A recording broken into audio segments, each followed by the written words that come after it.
Despite his demands to play elsewhere, Jimmy Butler practiced with the Wolves yesterday, and the team expects him to play in their season opener Wednesday against San Antonio. When he was asked how he expects to be received in their home opener on Friday, Jimmy Butler did not hold back.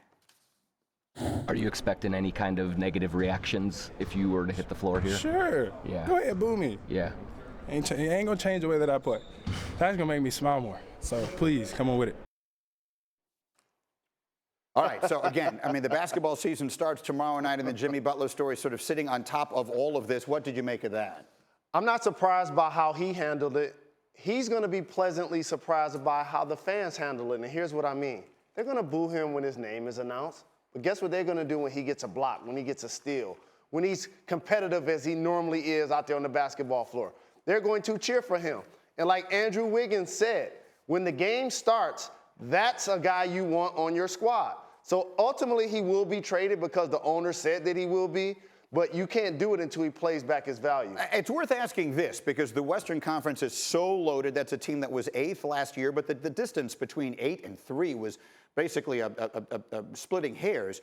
If they were to keep Jimmy Butler and they were to figure out how to make it work, how good could the Timberwolves be this year? I think they'd be a part of the second tier of teams in the Western Conference. As you mentioned, between 3 and 9 last year was only separated by 2 games. So they can be in the same conversation as teams like Portland, New Orleans.